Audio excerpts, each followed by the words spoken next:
ओम नमो भगवते वासुदेवाय नमः। ओम नमो नारायणाय नमः। जय श्री कृष्णा, जय श्री कृष्णा, जय श्री कृष्णा। बंधुजनों, आज हम माघ मास महात्म का तीसरा भाग सुनेंगे। तो चलिए कथा प्रारंभ करते हैं। इससे पहले 2 भाग अपलोड किए जा चुके हैं। यदि आपने उन दोनों कथा को नहीं सुना है तो उसे भी अवश्य सुन लें। तो चलिए तीसरा भाग प्रारंभ करते हैं। इसकी तीसरे भाग की कथा सुनते हैं। तो बोलिए जय श्री कृष्णा, जय श्री कृष्णा, जय श्री कृष्णा। वशिष्ठ जी कहते हैं कि हे राजन, भोजपुर में उचत्य नामक एक श्रेष्ठ मुनि थे। उनके कमल के समान नेत्रों वाली एक कन्या थी जिसका नाम सुव्रता था। वह माघ मास में प्रतिदिन सवेरे ही उठकर अपनी कुमारी सखियों के साथ कावेरी नदी के पश्चिमगामी प्रवाह में स्नान किया करती थी। स्नान के समय वह इस प्रकार प्रार्थना करती थी कि हे देवी, तुम सहाद्री पर्वत की घाटी से निकलकर श्रीरंग क्षेत्र में प्रवाहित होती हो। श्री कावेरी, तुम्हें नमस्कार है, मेरे पापों का नाश करो। मरुद वृद्धे, तुम बड़ी सौभाग्यशाली हो। माघ मास में जो लोग तुम्हारे जल में स्नान करते हैं उनके बड़े बड़े पापों को तुम हर लेती हो। हे माता, मुझे मंगल प्रदान करो। पश्चिम वाहिनी कावेरी, मुझे पति, धन, पुत्र, संपूर्ण मनोरथ और पातिव्रत्य पालन की शक्ति दो। यूं कहकर सुव्रता कावेरी को प्रणाम करती और जब कुछ कुछ सूर्य का उदय होने लगता उस समय वह नित्य स्नान किया करती थी। इस प्रकार उसने 3 वर्षों तक माघ स्नान किया। उसका उत्तम चरित्र तथा गृह कार्य में चतुरता देखकर पिता का मन बड़ा प्रसन्न रहता था। वे सोचने लगे कि अपनी कन्या का विवाह किससे करूं। इसी बीच में कुत्स मुनि ने अपने पुत्र ब्रह्मचारी वत्स का विवाह करने के लिए उच्चत्य की सुमुखी कन्या सुव्रता का वरण करने का विचार किया। सुव्रता बड़ी सुंदर थी, उसमें अनेक शुभ लक्षण थे। वह बाहर भीतर से शुद्ध तथा निरोग थी। उस समय उसकी कहीं तुलना नहीं थी। वत्स मुनि ने उससे विवाह करने की अभिलाषा की। एक दिन सुव्रता अपनी 3 सखियों के साथ माघ स्नान करने के लिए और अरुणोदय काल समय कावेरी के तट पर आई। उसी समय एक भयानक जंगली हाथी पानी से निकला। उसे देखकर सुव्रता आदि कन्याएं भय से व्याकुल होकर भागी। हाथी भी बहुत दूर तक उनके पीछे पीछे गया। चारों कन्याएं वेग से दौड़ने के कारण हाँफने लगी और तिनकों से ढके हुए एक बहुत बड़े जल शून्य कुएं में गिर पड़े। कुएं में गिरते ही उनके प्राण निकल गए। जब वे घर लौटकर नहीं आई तब माता पिता उनकी खोज करते हुए इधर उधर भटकने लगे। उन्होंने वन वन में घूमकर झाड़ी झाड़ी छान डाली। आगे जाने पर उन्हें एक गहरा कुआं दिखाई दिया जो तिनकों से ढका होने के कारण प्रायः दृष्टि में नहीं आता था। उन्होंने देखा वे कमल लोचना कन्याएं कुएं के भीतर निर्जीव होकर पड़ी हैं। उनकी माताएं कन्याओं के पास चली गईं और शोकग्रस्त हो बारंबार उन्हें छाती से लगाकर विमले, कमले, सुव्रते, सुरसे आदि नाम ले लेकर विलाप करने लगे। कन्याओं की माताएं जब इस प्रकार जोर जोर से क्रुंदन कर रही थी उसी समय तपस्या के भंडार कांतिमान, धीर तथा जितेंद्रिय श्रीमान मृगश्रृंग मुनि वहां आ पहुंचे। उन्होंने मन ही मन एक उपाय सोचा और सोचकर उन्हें आश्वासन देते हुए कहा, जब तक इन कमल नई कन्याओं को जीवित न कर दूं तब तक आप लोग इनके सुंदर शरीर की रक्षा करें। यूं कहकर मुनि परम पावन कावेरी के तट पर गए और कंठ भर पानी में खड़े हो मुख एवं भुजाओं को ऊपर उठाए सूर्य देव की ओर देखते हुए मृत्यु देवता की स्तुति करने लगे। इसी बीच में एक समय वही हाथी पानी के भीतर से उठा और उन ब्राह्मण मुनि को मारने के लिए सूर उठाए बड़े वेग से उनके समीप आया। हाथी का क्रोध देखकर भी मुनिवर मृगश्रृंग जल से विचलित नहीं हुए, अपितु चित्रलिखित से चुपचाप खड़े रहे। पास आने पर एक ही क्षण में उस गजानन का क्रोध चला गया। वह बिल्कुल शांत हो गया। उसने मुनि को सूंड से पकड़कर अपनी पीठ पर बिठा लिया। मुनि उसके भाव को समझ गए। उसके कंधे पर सुखपूर्वक बैठने से उन्हें बड़ा संतोष हुआ और जब समाप्त करके हाथ में जल ले, मैंने 8 दिनों तक माघ स्नान का पुण्य तुम्हें दे दिया। यूं कहकर उन्होंने शीघ्र ही वह जल हाथी के मस्तक पर छोड़ दिया। इससे गजराज पाप रहित हो गया और मानो इस बात को स्वयं भी समझते हुए उसने प्रलयकालीन मेघ के समान बड़ी जोर से गर्जना की। उसकी इस गर्जना से भी मुनि के मन में बड़ी प्रसन्नता हुई और उन्होंने कृपापूर्वक उस गजराज की ओर देखकर उसके ऊपर अपना हाथ फेरा। मुनि के हाथ का स्पर्श होने से उसने हाथी का शरीर त्याग दिया और आकाश में देवता की भांति दिव्य रूप धारण किए दृष्टिगोचर हुआ।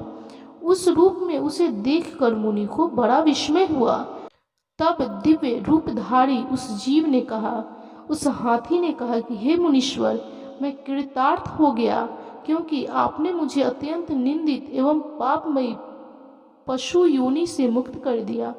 हे दयानिधे, अब मैं अपना सारा वृतांत बतलाता हूँ, इसे सुनिए। पूर्व काल की बात है। नैषध नगर में विश्वगुप्त नाम से प्रसिद्ध परम धर्मात्मा तथा स्वधर्म पालन में तत्पर एक वैश्य रहते थे। मैं उन्हीं का पुत्र था। मेरा नाम धर्मगुप्त था। स्वाध्याय, यजन, दान, सूद लेना, पशुपालन, गोरछा, खेती और व्यापार से यही सब मेरा काम था। द्विज श्रेष्ठ, मैं अनुचित काम दम से सदा दूर ही रहा। सत्य बोलता और किसी की निंदा नहीं करता था। इंद्रियों को काबू में रखकर अपनी स्त्री से ही अनुराग करता था और पराई स्त्री के संपर्क से बचा रहता था। मुझ में राग, भय और क्रोध नहीं थे। लोभ और मत्सर को भी मैंने छोड़ रखा था। दान देता, यज्ञ करता, देवताओं के प्रति भक्ति रखता और गौओं तथा ब्राह्मणों के हित में संलग्न रहता था। सदा धर्म, अर्थ, काम का सेवन करता तथा व्यापार के काम में कभी किसी को धोखा नहीं देता था। ब्राह्मण लोग जब यज्ञ करते उस समय उन्हें बिना मांगे ही धन देता था। समय पर श्राद्ध तथा संपूर्ण देवताओं का पूजन करता था। अनेक प्रकार के सुगंधित द्रव्य, बहुत से पशु, दूध, दही, मट्ठा, गोबर, घास, लकड़ी, फल मूल, नमक, जायफल, पीपल, अन्न, साग के बीज, नाना प्रकार के वस्त्र, धातु, ईख के रस से तैयार होने वाली वस्तुएं और अनेक प्रकार के रस बेचा करता था। जो दूसरों को देता था वह तौल में कम नहीं रहता था और औरों से लेता वह अधिक नहीं होता था। जिन रसों को बेचने से पाप होता है उनको छोड़कर अन्य रसों को बेचा करता था। बेचने में छल कपट से काम नहीं लेता था। जो मनुष्य साधु पुरुषों को व्यापार में ठगता है वह घोर नरक में पड़ता है तथा उसका धन भी नष्ट हो जाता है। मैं सब देवताओं, ब्राह्मणों तथा गौओं के प्रति दिन सेवा करता था और पाखंडी लोगों से दूर रहता था। ब्राह्मण किसी भी प्राणी से मन, वाणी, क्रिया द्वारा ईर्ष्या किए बिना ही जो जीविका चलाई जाती है वही परम धर्म है। मैं ऐसी ही जीविका से जीवन निर्वाह करता था। इस प्रकार धर्म के मार्ग से चलकर मैंने 1 करोड़ स्वर्ण मुद्राओं का उपार्जन किया। मेरे एक ही पुत्र था जो संपूर्ण गुणों में श्रेष्ठ था। मैंने अपने सारे धन को 2 भागों में बांटकर आधा तो पुत्र को दे दिया और आधा अपने लिए रखा। अपने हिस्से का धन लेकर पोखरा खुदवाया, नाना प्रकार के वृक्षों से युक्त बगीचा लगवाया, अनेक मंडपों में सुशोभित देव मंदिर बनवाया, मरुभूमि में मार्गों में पौंसले और कुएं बनवाए तथा ठहरने के लिए धर्मशालाएं तैयार करवाई। कन्यादान, गोदान और भूमि दान किए। तिल, चावल, गेहूं और मूंग आदि का भी दान किया। उड़द, धान, तिल और घी आदि का दान तो मैं बहुत बार किया। तदंतर उसके चमत्कारों का वर्णन करने वाला कोई कापालिक मेरे पास आया और कौतूहल पैदा करने के लिए कुछ करामात दिखाकर उसने मुझे अपने माया जाल में फंसाकर ठग लिया। उसकी करतूतें देखकर उसके प्रति मेरा विश्वास बढ़ गया और रसवाद, चांदी, सोना आदि बनाने के नाम पर मेरा सारा धन बर्बाद हो गया। उस कपालिक ने मुझे भ्रम में डालकर बहुत दिनों तक भटकाया। उसके लिए धन दे देकर मैं दरिद्र हो गया। माघ का महीना आया और मैंने 10 दिनों तक सूर्योदय के समय महान नदी में स्नान किया, किंतु बुढ़ापे के कारण इससे अधिक समय तक मैं स्नान का नियम चलाने में असमर्थ हो गया। इसी बीच में मेरा पुत्र देशांतर चला गया। घोड़े मर गए, खेती नष्ट हो गई और बेटे ने वेश्या रख ली। फिर भी भाई बंधु ने यह सोचकर कि यह बेचारा बूढ़ा धर्मात्मा और पुण्यवान है, धर्म के ही उद्देश्य से मुझे कुछ सूखा अन्न और भात दे दिया करते थे। अब मैं अपना धर्म बेचकर कुटुंब पालन पोषण करने लगा। केवल माघ स्नान के फलों को नहीं बेच सका। एक दिन जिह्वा की लोलुपता के कारण दूसरे के घर पर खूब गले तक ठूंसकर मिठाई खा ली। इससे अजीर्ण हो गया। अजीर्ण से अतिसार की बीमारी हुई और उससे मेरी मृत्यु हो गई। केवल माघ स्नान के प्रभाव से मैं एक मनवंतर तक स्वर्ग में देवराज इंद्र के पास रहा और पुण्य की समाप्ति हो जाने पर हाथी की योनि में उत्पन्न हुआ। जो लोग धर्म बेचते हैं वे हाथी ही होते हैं। हे विप्रवर, इस प्रकार आपने हाथी की योनि से भी मेरा उद्धार कर दिया। मुझे स्वर्ग की प्राप्ति होने के लिए आपने पुण्यदान किया है। हे मुनीश्वर, मैं कृतार्थ हो गया, कृतार्थ हो गया, कृतार्थ हो गया। आपको नमस्कार है, आपको नमस्कार है, आपको नमस्कार है। यो कहकर वह हाथी स्वर्ग को चला गया। सच है, सत्य पुरुषों का संग उत्तम गति को प्रदान करने वाला होता है। इस प्रकार महानुभाव मृग श्रृंग वैश्य को हाथी की योनि से मुक्त करके स्वयं गले तक पानी में खड़े हो सूर्यनंदन यमराज की स्तुति करने लगे। ओम यम धर्मराज मृत्यु अंतक वैव अस्वत्थ काल सर्वभूत क्षय औदुंबर दंध नील परमेष्टि विकोदर चित्र और चित्रगुप्त, इन 14 नामों से पुकारे जाने वाले भगवान यमराज को नमस्कार है, जिनका मुख दाढ़ों के कारण विकराल प्रतीत होता है और टेढ़ी भौं से युक्त आंखें क्रूरतापूर्ण जान पड़ती है, जिनके शरीर में ऊपर की ओर उठे हुए बड़े बड़े रोम हैं तथा ओठ भी बहुत लंबे दिखाई देते हैं। ऐसे आप यमराज को नमस्कार है। आपकी अनेक भुजाएं हैं, अनंत नख तथा कजल गिरी के समान काला शरीर और भयंकर रूप है। आपको नमस्कार है। हे भगवान, आपका विष बड़ा भयानक है। आप पापियों को भय देते हैं, काल दंड से धमकाते और सब प्रकार के अस्त्र शस्त्र धारण करते हैं। बहुत बड़ा भैंसा आपका वाहन है। आपके नेत्र दहकते हुए अंगार के समान जान पड़ते हैं। आप महान हैं, मेरु पर्वत के समान आपका विशाल रूप है। आप लाल माला और वस्त्र धारण करते हैं। आपको नमस्कार है। कल्पांत के मेघों की भांति, जिनकी गंभीर गर्जना और प्रलयकालीन वायु के समान प्रचंड वेग हैं, जो समुद्र को भी पी जाते, संपूर्ण जगत को ग्रास बना लेते, पर्वतों को भी चबा जाते और मुख से आग उगलते हैं, उन भगवान यमराज को नमस्कार है। हे भगवान, अत्यंत घोर और अग्नि के समान तेजस्वी काल रूप मृत्यु और बहुत से रोग आपके पास सेवा में उपस्थित रहते हैं। आपको नमस्कार है। आप भयानक मारी और अत्यंत भयंकर महामारी के साथ रहते हैं। पापिष्ठियों के लिए आपका ऐसा ही स्वरूप है। आपको बारंबार नमस्कार है। वास्तव में आपका मुख खिले हुए कमल के समान प्रसन्नता से पूर्ण है। आपके नेत्रों में करुणा भरी है। आप पितृस्वरूप हैं। आपको नमस्कार है। आपके केश अत्यंत कोमल हैं और नेत्र भयों की रेखा से सुशोभित है। मुख के ऊपर मूछें बड़ी सुंदर जान पड़ती है। पके हुए बिंब फल के समान लाल ओठ आपकी शोभा बढ़ाते हैं। आप 2 भुजाओं से युक्त सुवर्ण के समान कांतिमान और सदा प्रसन्न रहने वाले हैं। आपको नमस्कार है। आप सब प्रकार के आभूषणों से वशीभूत रत्नमय सिंहासन पर विराजमान है। श्वेत माला और श्वेत वस्त्र धारण करने वाले तथा श्वेत छत्र से सुशोभित हैं। आपके दोनों ओर 2 दिव्य नारियां खड़ी होकर हाथों में सुंदर चावड़ लिए डुला रही हैं। आपको नमस्कार है। गले के रत्नमय हार से आप बड़े सुंदर जान पड़ते हैं। रत्नमय कुंडल आपके कानों की शोभा बढ़ाते हैं। आपके हार और भुजाबंद भी रत्न के ही हैं तथा आपके किरीट में नाना प्रकार के रत्न जड़े हुए हैं। आपकी कृपा दृष्टि सीमा का अतिक्रमण कर जाती है। आप मित्र भाव से सबको देखते हैं। सब प्रकार की संपत्तियां आपको समृद्धिशाली बनाती हैं। आप सौभाग्य के परम आश्रय हैं तथा धर्म और अधर्म के ज्ञान में निपुण सभासद आपकी उपासना करते हैं। आपको नमस्कार है। संयमनी पुरी की सभा में शुभ्र रूप वाले, धर्म शुभ लक्षण, सत्य, चंद्रमा के समान मनोहर रूपधारी, श्रम दूध के समान उज्ज्वल, दम तथा वर्णाश्रम जनित विशुद्ध आचार आपके पास मूर्तिमान होकर सेवा में उपस्थित रहते हैं। आपको नमस्कार है। आप साधुओं पर सदा स्नेह रखते, वाणी में उनके प्राणों का संचार करते, वचनों से संतोष देते और गुणों से उन्हें सर्वत्र समर्पण करते हैं। सज्जन पुरुषों पर सदा संतुष्ट रहने वाले आप धर्मराज को बारंबार नमस्कार है।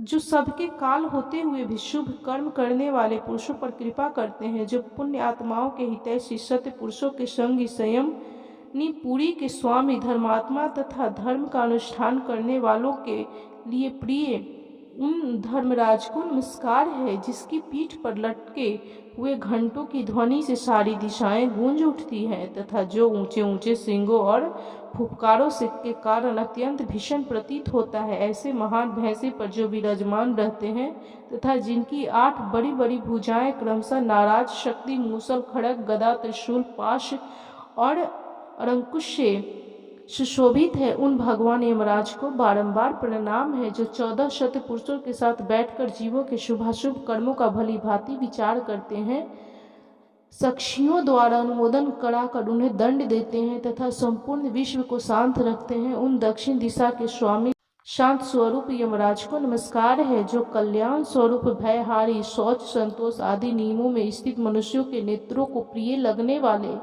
सावर्णी, शनिश्चर और वैवस्थ मनु, इन तीनों की माता के सौतेले पुत्र विश्वान, सूर्यदेव के आत्मज तथा सदाचारी पुरुषों को वर देने वाले उन भगवान यम को नमस्कार है। हे भगवान, जब आपके दूत पापी जीवों को दृढ़ता पूर्वक बांधकर आपके सामने उपस्थित करते हैं, तब आप उन्हें यह आदेश देते हैं कि इन पापियों को अनेक घोर नरक में गिराकर छेद डालो, टुकड़े टुकड़े कर दो, जला दो, सुखा डालो, पीस दो। इन प्रकार की बातें कहते हुए यमुना जी के ज्येष्ठ और श्रेष्ठ भ्राता आप यमराज को मेरा प्रणाम है। जब आप अंत का रूप धारण करते हैं, उस समय आपके गोलाकार नेत्र किनारे किनारे से लाल दिखाई देते हैं। आप भीम रूप होकर भय प्रदान करते हैं। टेढ़ी भौहों के कारण आपका मुख वक्र जान पड़ता है। आपके शरीर का रंग उस समय नीला हो जाता है। तब आप उस निर्दयी दूतों के द्वारा शास्त्रोक्त नियमों का उल्लंघन करने वाले पापियों को खूब कड़ाई के साथ धमकाते हैं। आपको सर्वदा नमस्कार है। जिन्होंने पश महायज्ञों का अनुष्ठान किया है तथा जो सदा ही अपने कर्मों के पालन में संलग्न रहे हैं, ऐसे लोगों के दूर से ही विमान पर आते देख आप दोनों हाथ जोड़े आगे बढ़कर उनका स्वागत करते हैं। आपके नेत्र कमल के समान विशाल है तथा आप माता संज्ञा के सुयोग्य पुत्र हैं। आपको मेरा प्रणाम है, जो संपूर्ण विश्व के उत्कृष्ट निर्मल विद्वान, जगत के पालक ब्रह्मा, विष्णु तथा शिव के प्रिय, सबके शुभाशुभ कर्मों के उत्तम साक्षी तथा समस्त संसार को शरण देने वाले हैं, उन भगवान यमराज को नमस्कार है। वशिष्ठ जी कहते हैं कि इस प्रकार स्तुति करके मृगशृंग ने उदारता और करुणा के भंडार तथा दक्षिण दिशा के स्वामी भगवान यम का ध्यान करते हुए उन्हें साष्टांग प्रणाम किया। इससे भगवान यम को बड़ी प्रसन्नता हुई। वे महान तेजस्वी रूप धारण किए मुनि के सामने प्रकट हुए।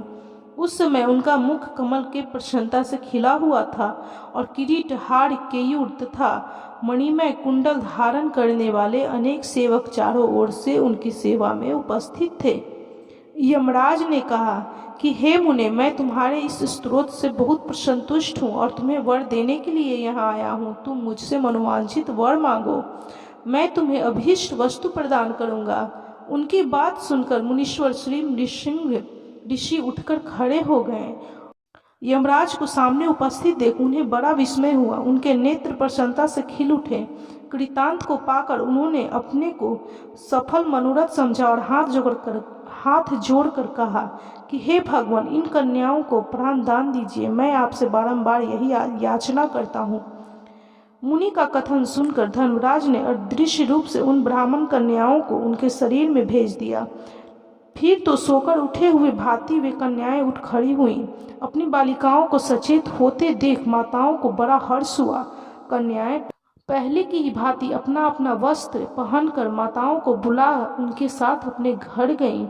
वशिष्ठ जी कहते हैं कि इस प्रकार भी प्रवर मृषृंग को ये वरदान दे यम देवता अपने पार्षदों के साथ अंतर्ध्यान हो गए। इधर ब्राह्मण भी यमराज से वर पाकर बड़ी प्रसन्नता के साथ अपने आश्रम को लौटे। जो मानव प्रतिदिन यमराज की इस स्तुति का पाठ करेगा उसे कभी भी यम यातना नहीं भोगनी पड़ेगी। उसके ऊपर यमराज प्रसन्न होंगे। उसकी संतति का कभी अपमृत्यु प्रभाव न होगा। उसे इस लोक परलोक और लक्ष्मी जी की भी प्राप्ति होगी। उसे कभी कोई रोगों का शिकार नहीं होना पड़ेगा। तो बंधुजनों, आप लोग भी इस यमराज भगवान की कथा को जरूर सुने ताकि आपको भी कभी कोई यम यातना भोगना नहीं पड़े। आपके घर में सुख शांति समृद्धि और माता लक्ष्मी का निवास हो। इस कथा को सुनने वाले, सुनाने वाले या जिसके द्वारा इस कथा का महात्म्य कोई और भी सुनेगा उसे कभी कोई यम यातना नहीं भोगनी पड़ेगी। उसे भगवान यमराज और माता लक्ष्मी भगवान श्री हरि विष्णु की कृपा प्राप्त होगी। तो बोलिए ओम नमो भगवते वासुदेवाय नमः। ओम नमो नारायणाय नमः। जय श्री कृष्णा, जय श्री कृष्णा, जय श्री कृष्णा। बंधुजनों, आपको यह कथा कैसी लगी कमेंट जरूर करें और यदि कथा अच्छी लगी हो तो कृपया लाइक कीजिए, शेयर कीजिए और चैनल को सब्सक्राइब करना बिल्कुल भी ना भूलें। और हाँ, इससे पहले 2 कथा अपलोड किए जा चुके हैं तो आप उन दोनों कथाओं को ज़रूर सुन लें। ये तीसरा भाग था, अब इसके बाद चौथा भाग आएगा, उसे भी ज़रूर सुनिएगा।